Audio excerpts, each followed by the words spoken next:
Is it possible that your mother lied, that your father lied, that your preacher lied, that your grandmother don't know jack from shit when she flaps her lips on how Jesus died? I don't plan to offend or dish your family with the facts and writing, but condescension is a monster within. That means I question a lot. That means I don't take your face at face value. Let alone that breath we can talk. It's not about stupid or smart. Okay. Kind of been neglecting to make some videos. I meant to make a few response videos to various theists out there that have been chatting on our Google Plus and our Skype channels and whatnot. I'm going to kind of hold off on that because there's a potato chip gate and some other weird stuff going on that I'm not going to get into. But I want to make this video. I've been meaning to make it for a few days, more like a week. It's about misconceptions. Now, I know I made another video that addressed some of the common misconceptions, and I think I need to go back and watch those to see exactly which ones I covered, so I can make an additional one to cover some of the other side, I guess. I could probably also cover the theist side of misconceptions that non-believers tend to have. But that's for another day. I also wanted to say, if you have any ideas of a video or a topic or something of news you want me to cover, please let me know. Please go to my inbox and send me a message. I check that thing religiously. Ha ha ha ha ha. And or if you know me on Facebook, you send me a message on Facebook or on Skype or wherever. I check all of it pretty much daily. So yeah, if you have any issues contacting me, there's somebody who knows how to get in contact with me. Trust me. Anyway. Enough time wasted. I wanted to cover exactly the problem that a lot of theists have understanding what an atheist, what a skeptic, what an agnostic is. Now, you can go look up these definitions yourselves, and it's too easy. The definition of atheism is probably 5 words at the most on any given dictionary. But there's still so much that people misconstrue about that, and it's hard because they let their personal experiences kind of cloud their judgment of reality. But it happens to all of us. We're all human. Some of us just so happen to be avatars of God. We all can't be perfect, can we? Anyway, I wanted to specifically talk about atheism so that a lot of theists can stop making this equivocation fallacy and assuming that atheism is also a religion. It is not. A common analogy that we like to use is that atheism is to religion as bald is to a hairstyle, or the off being to a channel on TV. It is not. It is in its own category by default. That it is the default position. Your TV is off before you turn it on. Before you grow any hair, you're bald. So if that is hard to understand, then there's really no getting through to you. That's about as basic as I can get. Other than that, what I really wanted to get into is that being an atheist, being an agnostic, well, I won't say agnostic. I'll stay with atheist because somebody's gonna correct the shit out of me on that, and that's a cold can of worms. Being an atheist specifically is not a choice. I will repeat this because I had a discussion online with a family member and a few other people who were just amazed and just bewildered by the fact that it's not choice. Oh, it's not. You don't just decide one day to abandon years and years and years of religious indoctrination. You can't. That's why it's indoctrination. You can't just abandon it. Even when I hear the word atheist to this day, I still kind of have that little cringe just because of all the years of religious indoctrination that I went through. So when we talk about how teaching your religion to children is abusive, that is one example. I shouldn't have to cringe at a label that I now hold myself because someone else thought it was the moral thing to do. Now then again, morality is subjective, granted. That's why I don't hold any hostilities toward those who taught it to me.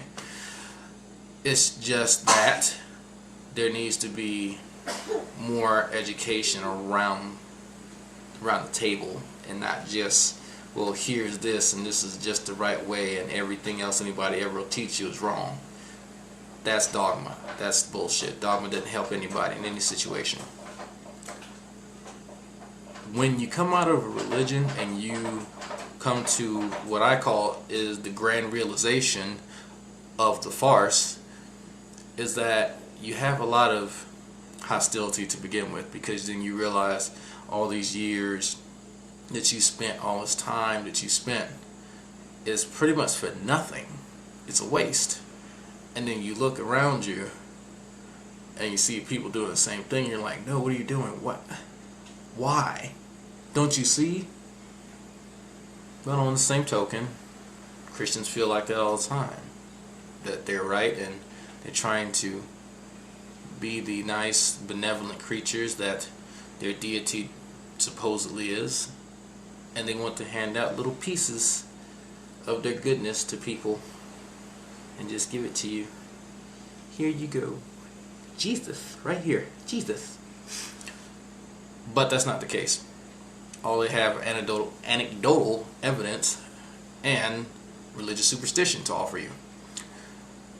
The major difference between having a religious belief and religious title, label, whatever, and being an atheist is that you choose to do that. That is your choice. That is your personal belief. You actively engage in this every time. Being a non-believer is a conclusion that that religion and that way of thinking, that belief system is false. You just don't turn it off one day. It doesn't work like that. It can't work like that. It wouldn't be religion. It wouldn't hold people, it wouldn't have people holding such strong convictions and burning folks at the stake and drowning people and saying that certain people can't be happy because a magical man in the sky said so, or you won't get any magical toasters. It doesn't work that way. Being an atheist is a conclusion that it is a farce. Religion, that is. You can't just one day wake up and abandon it. I still remember to this day the cold sweats from dreaming about hell and waking up and praying feverishly that I wouldn't go there. And this, I was probably maybe 10 or 12 years old. And that's sad. 10 or 12 year old in fear of nothing. And that I'm going to be put into an abyss, a lake of fire, or whatever other magical conjuration that your chosen poison decides it wants to impose upon you for not indulging in its nonsense. So that's a bit harsh, I can understand, especially for some of you who believe bullshit like that, but it's the truth. When you come to that conclusion, that realization that all these things are fake, there is no just flipping of a switch. It's way more complex than that. And to reduce it to, well, you know, you just chose to be an atheist, is actually doing a disservice to your own religion. Because a lot of you can't really abandon it yourselves. You claim you can, just like a smoker that's been smoking for 30 years claims that he or she can quit any day. No, you cannot. And that's a part of the fun of indoctrination, is that you can't just throw it away. It takes time, and that's why it is a choice. No one just abandons something that they've been doing for a long time and calls it a choice. They have to come to a conclusion. A man doesn't go out and start working on a ship that he's dreamed of for years and he'll just say, you know, one day I just made a choice and I just decided to stop doing it. No, you made a rational decision that ran out of money, ran out of resources, ran out of time, something. It has to be something solid, some kind of evidence, something of substance to hinder what is happening.